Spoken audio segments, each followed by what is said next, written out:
kita jangan sampai takut, kita jangan sampai panik untuk menghadapinya. Justru ini adalah perluasan yang seluas-luasnya, selebar-lebarnya. Pasar kita ini adalah luar biasa. Yang menjadi persoalan itu hanya satu, bahwa saat ini mestinya dengan adanya MIA itu, bagaimana kalau setiap kepala daerah, khususnya pada diri saya, ada keinginan untuk mengedukasi dan memfasilitasi. Salah satu contoh yang paling sederhana, Nadia. Kemarin kami ketika berdiskusi dengan kepala Bea Cukai, ada satu hal yang menarik, Mas. Sampai ini diutus selalu operasi Bea Cukai soal cukai ilegal. Begitu ketangkap rame-rame, bakar rokok ilegal rame-rame. Ini dianggap prestasi. Menurut saya itu kewajibanmu melaksanakan amanat undang-undang. Tapi ada satu hal, apa sih sesungguhnya Bea Cukai ini yang bisa dilakukan kepada pemerintah daerah? Panjenengan memiliki akses yang luar biasa untuk trading antar negara. Ada beberapa pos yang di luar negeri yang bisa Anda lakukan. Mestinya kalau ini dilakukan dan ini ada sebagian dana cukai yang untuk perluasan kegiatan ini, maka saya minta sekarang bagaimana kita semacam ada kawasan industri khusus misalnya. Ini Bea Cukai nanti bagaimana ekspor ini, karena terus terang saja produktivitas saudara-saudara kita ini bagus, akan tetapi akses pasar yang tidak terjangkau, birokrasi yang masih sangat melekat, sehingga ada sebuah kesadaran mau tidak mau, suka tidak suka, bahwa kali ini kita yang ada di pemerintahan itu harus membuka diri sebaik-baiknya, dan juga jangan sampai dengan kedatangan barang ini. Bahkan saat ini yang namanya kain itu yang sekarang gelontoran dari China ke Kudus saja, ini saya lihat harga itu 50% dari produk Indonesia. Tapi saya katakan, kalau ada 50% produk kain yang dari China yang masuk di Kudus, apa yang harus sampai lakukan? Ini sederhana kan? Kenapa mesti tahu? Kalau sampai nanti hanya beli kain lagi dari produksi Indonesia yang harganya 100%, kamu tidak akan bisa jual. Terus gimana Pak Bupati? Ya sederhana lah. Wong kita dulu itu tidak pernah kenal kain kok.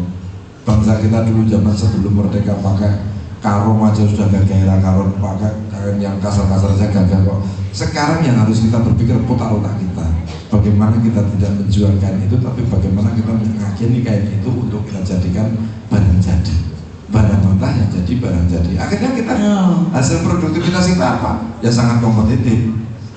Yang namanya orang bisnis dan namanya orang jualan ini kan sah-sah saja, kulaan atau beli dari mana saja. Yang penting dengan cara transaksi yang baik dan benar. Dan inilah yang bisa dilakukan, dan pasar ini sekarang mengakibatkan bahwa di tempat kami itu, Pak Tom, perlu saya informasikan, kami punya pasar di sana, itu pasar yang besar, itu namanya Pasar Kliwon. Sehari transaksinya itu 30 miliar. Wow, Pasar Kliwon itu situ. Dan setelah itu orang di sana itu kalau ke pasar itu bukan lagi pada belanja, tapi wisata dagangan. Jadi dia kalau masuk suasana di sana itu haluan itu, suasana itu dagang itu dengan dilandasi dengan keterusan dan kewisata.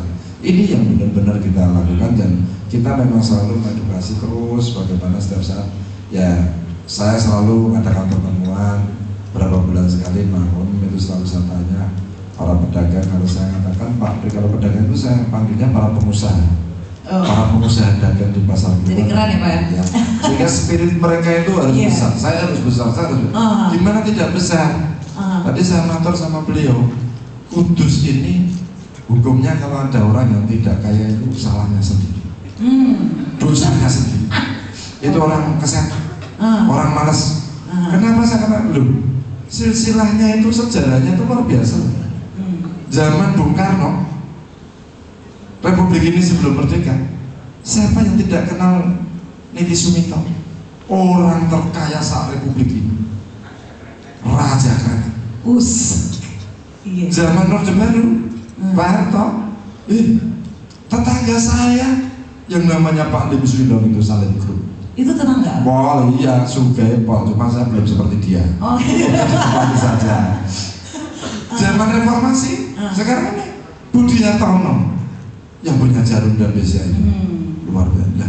Ya sudahlah, saya kalau sampaikan Mas B cukup jadi bupati saja lah, kalau sudah jadi bupati yang lain.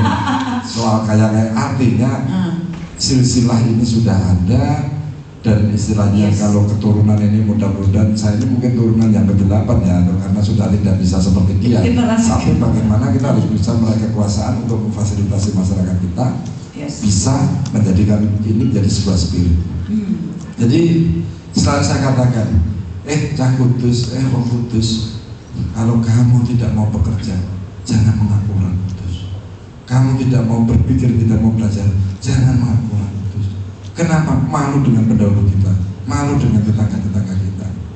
Sehingga semangat inilah yang kita gelorakan sampai saya membuat acara yang namanya Bupati Lapor Rakyat. Saya tunjukkan, ini loh bantuan wilayahmu, ini loh yang akan kami bangun, ini loh yang kita lakukan. Luar biasa. Tepuk tangan dong. Pak Tom, tentang jiwa entrepreneurship yang kita bahas di awal, apa yang dilakukan oleh Pak Bupati itu kayaknya seorang pemimpin pun harus memiliki jiwa ini ya, entrepreneurship. Dan kemudian saya ingin juga Pak Tom bercerita juga karena Pak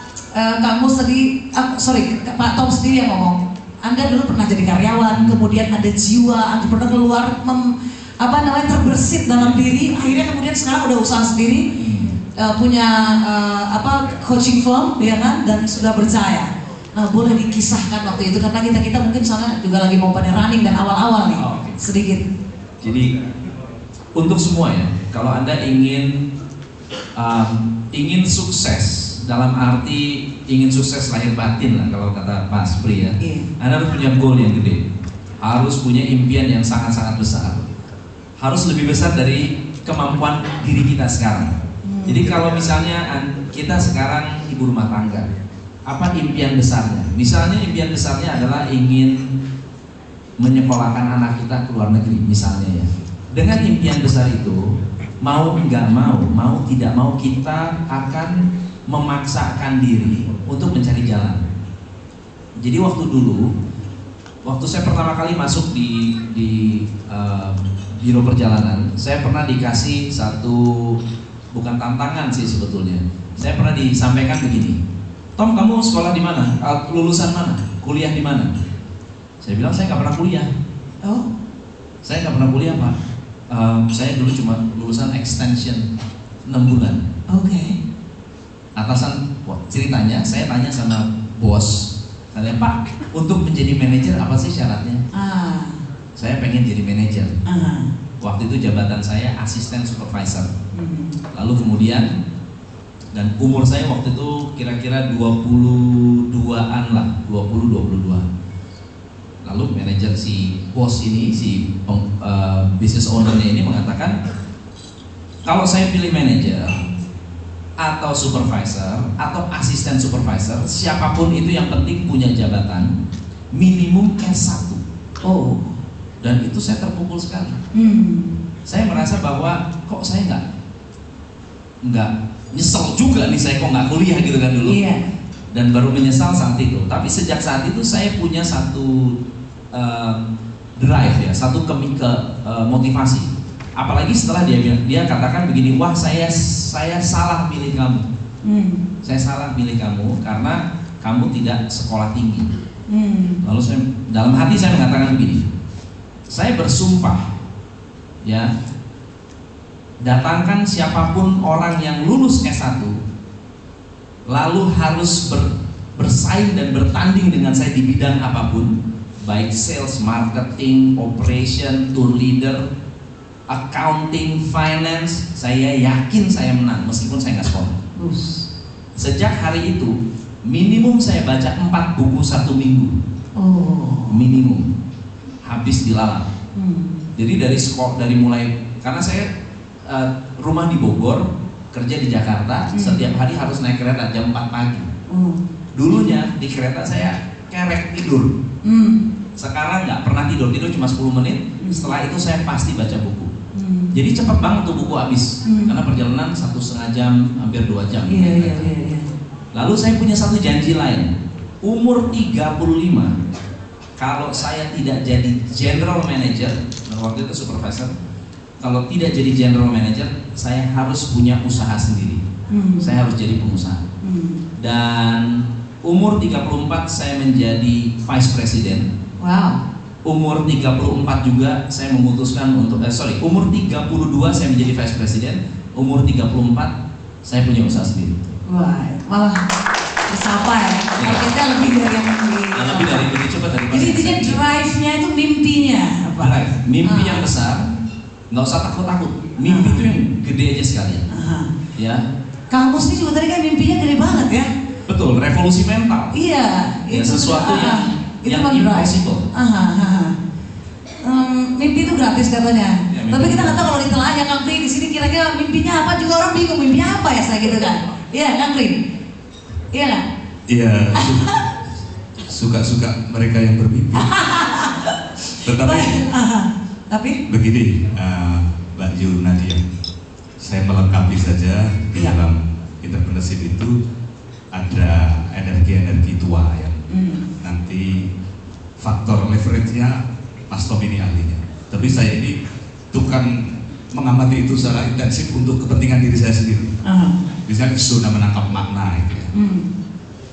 Jadi mulai dari kegiatan istri saya itu saya amati. Iya. 5 tahun perkawinan kami ini isinya huru hara masakan terus. Ya huru hara yang sumbernya dari pertengkaran Bu. Masakan. Sumbernya dari masakan. Oke. Benchmarknya adalah masakan ibu. Ya kan? Iya. Dikit-dikit kok gak kayak masakan ibu. Marah istriku, lu kawin saja sama ibumu. Iya. Nah tetapi dalam proses pertengkaran itu ketemu juga. Akhirnya tes. Akhirnya di hari ini kami sudah 25 tahun nikah ini. Sambal istriku tak riset, 1 RT paling enak. Luar biasa. Wah ini seluruh warung-warung laris di Indonesia ini itu adalah warung-warung yang menurut saya sangat emosional. Warung ini kadang-kadang hanya dikerek oleh 1 item saja dari dagangan yang ada di sini. Itu udah top ya? Wah itu menggeret seluruh item. Ada yang digeret dari teh panas. Saya punya pelanggan yang sangat warung langganan yang sangat maniak soal teh. Jadi panasnya kayak teh di neraka ini. Saya sangat pencinta teh panas. Banyak warung yang tidak serius bahkan soal panas ini. Kadang-kadang remang-remang ini kan panas. Iya. Kadang-kadang asal coklat itu teh atau persan sarung itu gak jelas. Oh my god. Jadi menurut saya hanya dengan membuat tehnya itu berintegritas saja. Yes. Saya akan merilis nanti sebentar lagi, mohon doanya, adalah restoran untuk anak-anak dan istri karena berbasis sambal ini. Wah, mari kita doakan tepuk tangan sebentar lagi ya. Tamu datang aku sambelin saja. Kalau nggak pakai nasi, nih sambal doang. Oh itu bisa kesurupan kok. Jadi kok jadi tapi keren. kalau misalnya Yes. sambal saya ini stigmatis gitu. Iya. Saya kira yang lain-lain apa sih yang berbeda? Oke. Makan nasi itu seenak-enaknya nasi gitu doang. Jadi intinya apa nih? Intinya. Pemberatan makna. Jadi ada lintasan makna ribuan kali sebenarnya. Itu lewat loh bagi gelombang yang tidak peka. Tidak peka. Oke. Anak saya di sana, anak saya Maulana Gibran di sana. Sekarang sudah menjual bapaknya. Oh. Anak-anak kami itu karena saya tukang ceramah, nggak bisa diceramain orang lain lagi. Itu maunya nggak sehebat papa. Lama-lama cukup kami nasihat. Itu tadi, ini juga harus ada dalam diri kita. Lama-lama dia menjual kaos dengan kata-kata bapaknya. Oh, ini sudah kaos PGS itu dia jual. Oh, PGS dijual sama dia, biar tahu ya. Betul-betul anak berbakti menjual bapaknya. kita break sebentar, habis ini kita lanjut lagi. Saya beri kesempatan buat anda audiens yang sudah hadir di sini untuk memberikan pertanyaan atau ingin ngobrol dengan narasumber kita. Sesaat lagi tetap bersama kami.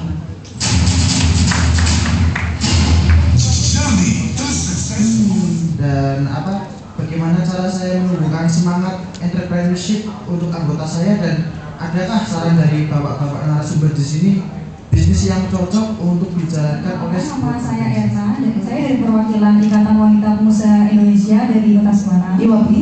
Iya, IWAPI. Mbak Erna silakan. Gini, saya dan rekan-rekan itu beberapa ada yang bisnis di bidang industri. Nah, lalu permasalahan kami itu ada di bagian karyawan. Ada beberapa yang susah sekali mencari karyawan. Nah, giliran dapat karyawan, malah dia cepat keluar gitu. Apa gajinya berapa gimana? Padahal juga udah UMR atas gitu. Nah, lalu pertanyaan kami itu bagaimana sih cara untuk mempertahankan karyawan agar loyal seperti itu? Oke, baik, Mbak IWAPI. Ini ada pertanyaan untuk Bapak saya. Bagaimana Pak Mus? Kenapa kan Anda dari Kudus saja, Bapak harus ke Semarang menjawab Bapak di Kudus? Oh ya, baru ini kesempatan ketemu ya. Pak Mus itu bisa berhasil menjadi bupati, bisa berhasil menjadi pemimpin Kudus. Itu doanya bagaimana Pak Mus? Itu tirakannya bagaimana Pak Mus? Saya ingin meniru Pak Mus. Terus yang kedua Mbak Nadia, Iya. Ini di Kudus itu untuk putra putri PKL, Pak Mus itu memberikan beasiswa, sudah memberikan beasiswa. Tapi sekarang pertanyaannya begini Pak Mus, kalau ada PKL yang kepingin kuliah, adakah beasiswa? Iya. Oke, sudah ya, waktunya sudah selesai Pak Joko? Ya. Terima kasih. Terima kasih Mbak Nadia. Terima kasih. Bapak Bupati Mus dan juga Pak Tom serta Pak Ges. Pak Ges. Ya, Ganteng sekali itu singkatannya Pak, ganteng saya sekali. Suwarno dari Golden Gate Memorial Park. Siap. Saya Pak mau Suwarno. bertanya Iya. atas keberhasilan Pak Mus dalam hal memberikan suatu fasilitas kepada rakyat kecil.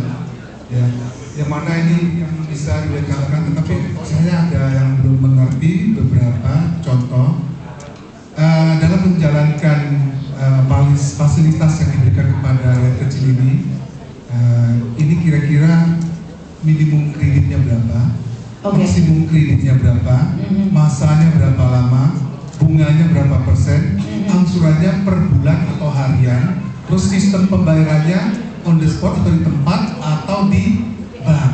Oke, kenapa Bapak pengen tahu itu Pak? Terus satu lagi, cara kontrolnya atau sistem kontrolnya gimana? Itu saja, terima kasih. Oke, Pak Suwarno ya. Betul. Saya dari Semarang, Mira dari Mansari Herbal, itu produksi untuk ramuan bawang putih untuk kesehatan jantung pembuluh darah. Dan di sini yang ingin saya tanyakan, nanti mungkin yang bisa jawab siapa, dan juga mungkin bisa buat teman-teman semua. Dalam kita berbisnis, berusaha itu kan mungkin memang awalnya ada satu produk yang kita buat. Kemudian seiring berjalannya waktu sebagai seorang pebisnis kan mungkin ada peluang-peluang yang lain yang kita lihat. Nah itu artinya saya ingin masukannya. Kira-kira itu baiknya kita fokus dengan satu usaha saja atau biar ada peluang-peluang yang ada itu kita bisa ambil juga seiring berjalannya waktu. Namanya tadi siapa Ibu? Mira. Mira dari Semarang. Oke, ingin saya tanyakan di sini terutama Pak Tom ya, yang mungkin bisa memberikan solusi. Mungkin dari para UKM atau pelaku usaha yang skalanya masih kecil, kadang merasa dream board itu atau papan mimpi itu kayaknya itu sesuatu yang besar gitu loh. Jadi saya mau menanyakan bagaimana kita untuk memulai dream board, apakah perlu membuat suatu period atau ada jangka pendek, jangka panjang, atau langsung yang besar kita punya dream board untuk misalkan go Asia atau gimana. Nah itu yang pertama Mbak. Kemudian yang kedua, nah mungkin kita sebagai pelaku UKM itu kan finansial atau masalah keuangan itu suatu masalah yang kronologis ya. Jadi bagaimana kira-kira solusi kita di saat kita dalam keadaan terpuruk atau nggak ada cash flow gitu loh Mbak. Jadi kita kan kalau sebagai misalkan retail itu kan uang kita memang kebanyakan tempo kayak gitu, jadi kadang nggak ada cash flow sama sekali. Nah, selain bank, apa solusi yang kira-kira pas untuk mensiasatinya? Apa yang mereka inginkan setelah keluar dari kuliah? Apa motivasinya? Apakah tidak semua orang pengen jadi pengusaha? Ada orang yang pengen jadi bupati, ada orang yang ingin jadi sastrawan, ada orang yang ingin menjadi pegawai. Tetapi kalau Anda bisa menemukan kesamaan prinsip, kesamaan motivasi, ini yang akan membangun energi, semangat, daya juang untuk membuat kampus Anda menjadi lebih bagus, khususnya di bidang wirausaha. Lalu pertanyaan kedua adalah, bisnis apa yang cocok untuk organisasi? Bisnis apapun yang bisa dikonsumsi oleh organisasinya di situ, kita bisa riset di situ, kita bisa tanya kebutuhan mereka apa, itu belajar dari yang terdekat dulu. Misalnya bisnis fotokopi, bisnis jilid, bisnis catering, ya, bikin makanan sehat. Kebanyakan orang nggak bisa bawa makanan atau budgetnya tipis banget. Silahkan Anda buat yang sifatnya bisa dikonsumsi oleh siswa-siswa di sini. Ketika saya diundang ke UM, Universitas Muhammadiyah Purwokerto, saya diminta untuk ceramah di sana, khusus untuk Fakultas Ekonomi. Nah, ini ada satu hal yang saya lihat, apa sih yang kau lakukan selama ini kau belajar sama? Ya, kita sambil diskusi dan ceramah di kampus itu. Satu hal yang menarik adalah ketika saya beri lembaran, semua pasti akan mengatakan bahwa saya akan memulai dengan tidak punya modal, pasti selalu itu. Ketika orang tidak, pertanyaan saya, ada nggak kemauan? Ada Pak. Oke, modal saya carikan, maka melalui kredit usaha produktif tadi akhirnya ketemu. Dan sekarang masing-masing mereka itu adalah bikin kelompok usaha dan menerapkan apa yang disampaikan oleh Pak Tom ini. Ternyata begitu sampai di kampus, saya akan mulai modal dari mana? Silakan, tapi tidak di Kudus ya kamu ya? Di Kudus ya? Kampusmu di mana? Kerapiak, Semarang. Nah, apa-apa, nanti Pak Wali Kotanya diajak supaya segera MOU dengan kredit usaha produktif. Nanti panggil saya, nanti akan saya hadirkan supaya Pak Jateng akan tepuk tangan langsung. Karena besok kampus ini saya diundang terus untuk melaksanakan MOU itu juga. Jadi gitu ya, Mas ya. Yang kedua, kalau Iwabi sudah dijawab oleh Mas Tom, saya juga masih senyum saja, Mbak Iwabi. Namanya Ikatan Wanita Pengusaha Indonesia, harus mantap lah itu, pasti jadi lah, ya. Dan cuma saya juga sendiri apa yang sampaikan Mas itu benar. Orang itu tidak akan meninggalkan perusahaan yang ditinggalkan, itu memang pemimpinnya. Setiap kali untuk mencari pemimpin yang belum tepat, mesti selalu begitu. Saya tahun 90 ini mendirikan yang namanya Lembaga Keuangan BPR Bank Perkreditan Rakyat. Poseng saya itu tidak pernah berhenti, tapi saya mengikuti apa yang pernah dikatakan oleh CEO-nya Sido muncul, Pak Irwan. Pak Mus, kamu jangan jadi pengusaha, jadi penikmat pengusaha. Jadi usaha itu dijadikan penikmatnya. Nah, ini apa yang katakan beliau tadi. Jadi kalau dalam waktu yang masih 5 tahun, 3 tahun, 4 tahun usaha itu ya biasalah. Ibaratnya orang rumah tangga ini cekcok itu terus. Ya kalau udah di atas 10 tahun, insya Allah udah mulai agak tenang. Ya. Dan Mas Joko jangan sampai ngisi-ngisi jalur kuliah ya. Maksudnya di Idola itu beda dengar rosak Republik Indonesia gitu ya. Tidak apa-apa, saya senang sekali. Memang saya sudah membebaskan biaya pendidikan dari SD, SMP, Ibtidak, Sanawi, Aliyah, SMA. Itu ya pendidikan sudah sebelum ada untuk apa itu KIP, artinya untuk pendidikan. Dan saya sangat bersyukur, saya senang sekali. Kemarin saya sudah mencoba untuk memberikan alumni yang punya IPK untuk NIM yang baik di tingkat SMA di setiap kecamatan. Mungkin Mas Joko sudah dengar kan? Kayaknya ini Pak Pri. Begitu anak-anak yang baik itu saya sekolahkan mulai dari kosnya, uang kos, uang buku, sampai dengan biaya kuliahnya itu full 100% ditanggung pemerintah daerah. Tapi saya bangga dengan PKN saya, mau kuliah kamu daftar aja, dan saya akan setuju. Ya, tapi dengan syarat NIM-nya dan selesai harus lapor Pak Bupati, IPK aku sekian Pak, IP saya harus begitu ya. Berarti kan mau kuliah aja gitu. Kuliah aja, sah-sah boleh. Supaya nanti tidak jadi kalangan untuk ini bahwa memang dari bawah sampai atas minimal seperti berpikirnya. Pantesan jauh-jauh lari-lari itu hanya ingin menyiarkan kalau Pak Bupati tak mintain di depan publik itu semua. Saksi banyak. Ini strategi. Ini kayaknya selalu mengikuti suaranya Pak. Didengarkan seluruh Indonesia. Iya, didengarkan seluruh Indonesia. Setuju Mas Jawab? Mas bisa tolong dicatat itu nanti untuk keuangan suruh anggarkan itu perubahan ini ya. Iya. Jangan lupa dianggarkan aja. Ini lo enaknya dengan narasumber Bupati ya langsung. Oke. Terus yang ketiga Pak Warno, fasilitasi untuk kayak gitu tadi, masalah kredit usaha produktif. Kredit usaha produktif ini tenornya adalah maksimal 3 tahun. Yang mana dengan untuk nominal kreditnya ini adalah mulai dari 5 juta, 10 juta, 15 juta, dan 20 juta. Kenapa saya membuat maksimal 20 juta? Karena kalau sudah lebih dari 20 juta itu pasti mereka harus kita berikan untuk kredit secara konvensional. Karena sudah minimal punya motor ya pakai BPKB. Kan begitu kan? Tapi kalau di bawah 20 juta ini oke lah kita cover aja. Nggak usah pakai jaminan. Terus dengan bunga berapa Pak Bupati? Bunga kami sangat minim, yaitu hanya 0,9%. Di bawah 1%, tanpa biaya administrasi, tanpa biaya provisi. Terima kasih dari Pak Janur. Jadi tidak ada persoalan. Sehingga untuk pembiayaan, bagaimana sistem untuk kontrol dan lain sebagainya. Sebenarnya kita ada sebuah edukasi bahwa kita selalu katakan, kita sering-sering mengadakan untuk ya kalau kerennya itu ya kita selalu meeting, selalu adakan pertemuan. Ada kan tumbuh kesadaran bahwa kalau saya mohon maaf ini karena ada beliau di sebelah saya ini, saya tuh sok meden-medeni para bakul. Meden-medeninya itu gampang. Sahabat-sahabat saya, saudara-saudara saya, selalu saya ingatkan ketika ada takziah untuk menghadiri orang meninggal, yang pertama ditanyakan sampai di alam di makom kuburan itu apa?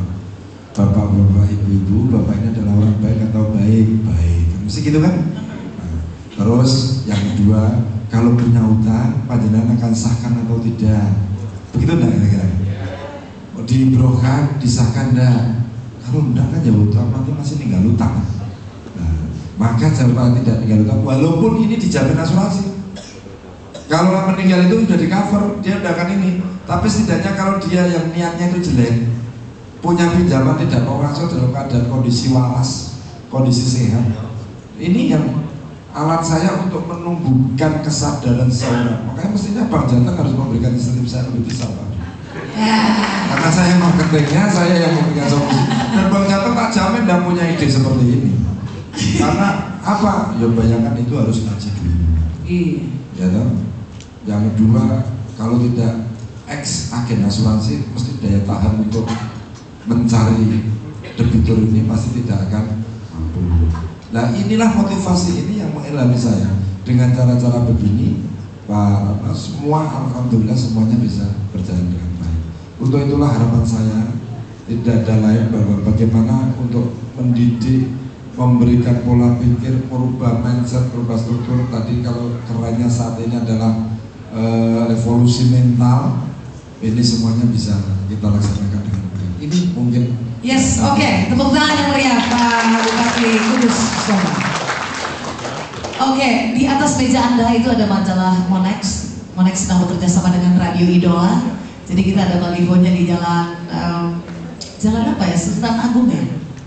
Betul ya? Itu baliho Idola di sana, dan di majalah Monex itu juga ada Anda lihat ad-nya, iklannya Idola di halaman berapa gitu di Monex itu, Anda bisa lihat juga, ya. Dan waktu saatnya, jadi penanya hanya 6 orang itu aja, maka di bagian terakhir ini kita akan tanyakan ke Kang Pri, yes, ya. Apa benang merah yang sudah kita bahas semua ini dari jam 4 tentang tema kita, tentang penjelasan, dan juga tentang pertanyaan-pertanyaan dari audiens, Kang Pri. Iya, kebetulan pertanyaan Gilang dan Erna tadi itu bisa mengikat apa yang saya pikirkan. hilang yang tadi bisnis apa yang cocok untuk organisasi itu ya. Itu tidak ada. Kami dari bentukmu saja mengurus organisasi ini masih repot. Ngerti ya? Tapi saranku, kamu ngurus bisnismu sendiri dulu saja. Ya. Buat nanti organisasi biar membeli barang-barang dari kamu. Itu lebih mudah. Terus gue dodol ake, apa dodol kutub misalnya. Kamu ngerti ya persoalan organisasi di Indonesia ini? Penuh struktur. Pembina, pembinasa, nasihat. Itu strukturnya itu, kalau anggotanya kayak strukturnya. Jadi persoalannya jauh lebih banyak. Ya. Jadi urus saja bisnisku. Itu lebih gerak. Aku ngerti keberuntunganmu guys, sih apa kadang. Ya, wah kamu saja mega organisasi di dirimu itu. Kenapa bal-balan di Indonesia itu udah kalah? Karena seni organisasinya rendah. Kamu mengorganize fokus-fokusmu, menangkap kelebat. Kamu sudah punya pacar belum? Spanyol. Wah lumayan. Pacar bisa nyambil kayak bejo kan? Mulai dari soal-soal sederhana, anakku itu loh kata-kata dari bapaknya udah di kaos. Ini sepayu bupatinya tukul 5. Gue riko gora urusan aku. Ya, Erna agar karyawan awet karyawan awet. Enggak. Kodrat karyawan itu mau jadi karyawan kalau enggak terpaksa. Ya. Betul. Jadi seluruh apa yang ada di perusahaanmu itu kalau benar bernama karyawan itu daftar keterpaksaan pajak. Bisa nggak kamu membuat orang-orang terpaksa itu awet? Nah, cara saya agak primitif. Jadilah wanita solehah. Wah, wanita solehah itu tiba-tiba daftar kerikuan orang-orang terpaksa itu kepadamu besar sekali. Aku wong soleh. Dan kamu ngerti cara aku memperlakukan pembantu di rumah ugal-ugal. Pembantu saya itu turu awane 6 jam. Bojoku rohani gugah. Dan kemarin sukses lunga tanpa pamit. Dan happy saja. Orang yang mengambil peran membantu itu hanya orang-orang yang paling menderita. Menderita paling. Jadi orang menderita kok tak seneng dan orang level. Bisa nggak kamu begini? Wah kalau bisa. Soleh. Dan aku jamin kamu gak ribet nanti cari karya lagi. Aku juga. Begitu ya. Dua benang merah ini. Dua benang merah. Sadari saja insting paling purba dari manusia. Kamu bermain di ceruk itu, kamu akan cerdas. Mereka kurang di diskusi ini tuh komentar. Ya. Begitu. Ya. Begitu, Era ya. Langsung dapat rumah Kang. Oke, tepuk tangan yang mulia buat semua narasumber kita. Terima kasih untuk para pendukung acara dan terima kasih atas kehadiran Anda. Ini adalah edisi perdana Unit to Success on Stage Radio Idola dan alhamdulillah sesuai harapan kita. Kemarin harapan kita tuh penuh, Pak Tom, ruangan ini dan penuh memang dengan ternyata penuh banget ya, meluang banget. Ini adalah pertama kali memberi kita.